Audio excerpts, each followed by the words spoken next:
Shabbat Shalom, dear community family. This week's Torah portion is very unique, very special. The fact that it finishes the third book of the Torah, the book of Leviticus, Vayikra, the center book, the book that we usually start studying Torah with a child, the book that's consecrated to the holiness of the Jewish people, the service of the temple, the most intimate service with Almighty God, offerings, incense, etc., behavior of the high priests and the priests in their conduct of fulfilling their mission to bring holiness to the Jewish people.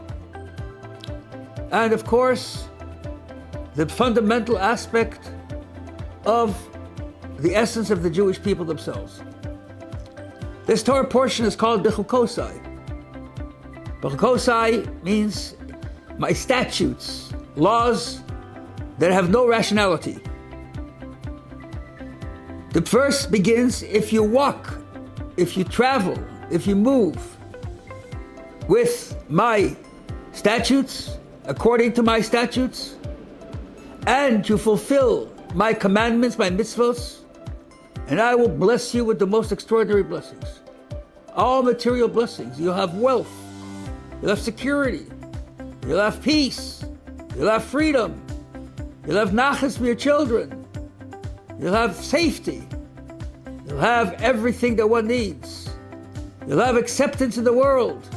You'll fulfill your role as God's chosen, that sets a standard of light in a world that has capacity for darkness. All of that is promised if you walk in my statutes and you keep my mitzvahs. And of course, the simple commentaries like Rashi and other commentaries want to know why the double statement, statutes and mitzvahs. So they translate that if you walk in my statutes means you put forth extraordinary effort in the study of Torah. You will work hard in the study of Torah. That's Bechukotai. And mitzvosai tishmor, keep my mitzvahs as the action mitzvahs. Of course, you need to study Torah in order to know what to do. Otherwise, you don't know what to do. The purpose of study is in order to behave properly. The question is, why call this name of the portion by the word Bechukotai? Why call the study of Torah Bechukotai? Why emphasize that aspect of our relationship with God? There are various aspects, three types of mitzvahs. Mishpatim, which is rational laws, not to steal, not to kill, not to commit adultery, to be safe, to be honest in business and dealings, etc., etc. Then there are edus, testimonials, commemorations, like eating matzah on Pesach because we came out of Egypt, etc., etc., etc. And then there are chukim, laws that are beyond the mind to comprehend.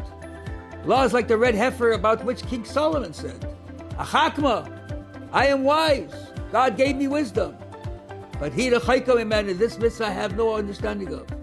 Only Moses had an understanding because God shared it with him. Yet, when we talk to the general Jewish people and talk to them about study of Torah, we use the word chokosai, this irrational law. What does that mean? Everybody has to have that because part of the 613 laws are irrational laws.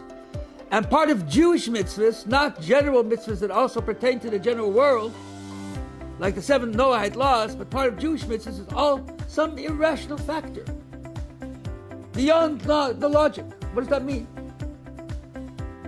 And that relates to a very important factor, because in this Torah portion, we talk about the gifts that we will get, the compensation we get for our proper behavior, then God forbid, the whack that we get if God forbid we walk away from God and we completely disavow ourselves from His commitment and we disengage from His way of life. We're on our own, and then the consequence that we read about is horrific. It's so horrific that in the synagogue, nobody will be called to that section. It's considered to be too harsh. The reader himself will read it, and he'll read it quickly and quietly, because it's called the admonition, the tochacha. It's the curses of the Torah. Horrific, horrific. When you read it, it gives you chills. When you realize that what you're reading is what's happening in society today. October 7th is in the tochacha. The Holocaust is in the tochacha. The Spanish Inquisition is in the Tochacha. And God tells us ahead of time, don't walk away from me. If you do, this is going to be the consequence. So this is a central part of the Torah.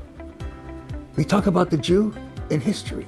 The Jew in his absolute success, and his Jew in his absolute difficulty and challenges like we are facing, unfortunately, today. And then the end of the Torah portion talks about the value of a person. If I say, I want to give my value to God, whatever I'm worth, what am I worth? Depending on my schooling, my education, my income? No. I'm worth about 30 to 50 bucks. That's what I'm worth, depending on how old I am, depending if I'm male or female, etc., etc. That's my value. The human value, in terms of real value, is very little.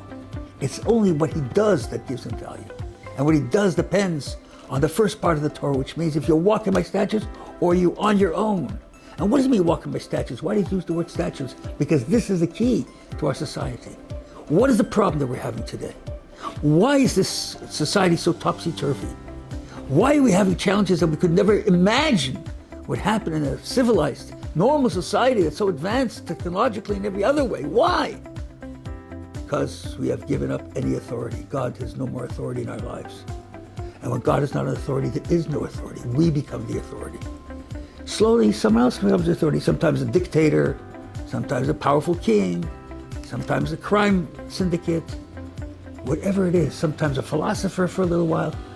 But we have the power to be our own authority. When we're our own authority, we're in danger because we're so subjected to our own whims and weaknesses and failures. And so the Torah says right away, the first important thing is, Bechukotai telechu. When you walk in my path, I want you to do it because I said so. It has nothing to do with whether you like it or not. It has nothing to do with whether you understand it or not. This is not, the Jew operates at a super rational level. The Jew is not a Jew because he understands why. There's a purpose for it being so. But the reason that he is a subliminal factor. It's a transcendent factor. It's a soul factor. It's a fact that we do not operate according to nature, a fact that we defy historical and social anthropological systems, statistics. We defy them. We are here forever, eternally, because when we walk in the statutes of God, we're connected to him. He runs our life. The one who creates the world, who has the power of everything that one can imagine, he is the one that runs our life. And when we take away God from the equation, we're on our own, and we're just as weak as anybody can be. And then power gets in the way, ego gets in the way, so many factors that are so opposite of decency and morality and humanness and civilized living. And so, as we go into the Shabbos, we bless the new month of Sivan, the month when we accept the Torah, when we get this enormous gift that God gives us to understand what life is about. We say to God, thank you very much for making me a Jew. I love being a Jew. I have no fears of being a Jew because I have God on my side. I know that I will be successful. I know that I will be eternal. I know that my children will continue after me and my grandchildren after that because history has already told us that. We're certain of that. And Almighty God has promised us that. And we have already a given commitment from Almighty God that he will never forsake his covenant. And even when we discard him, and at the end of the day, when he takes us through the most difficult processes, at the end of the day, he will never let us fall. Because at the end of the day, his commitment and his covenant transcends anything that we might do. It can make it easier upon us if we walk in his way, but we will always be connected to eternity. God bless you. God bless us. God bless the Holy Land of Israel. God save our Jewish young men who are putting their lives on the line to save us every single day, fighting for us. And we read with pain every day how another one or two or three of our beautiful heroes have given their lives. We ask Almighty God to bring back our hostages that are captured. In that way, we ask Almighty God to bring peace and tranquility to the world and to bring us the ultimate redemption with the coming of Mashiach now. Shabbat Shalom.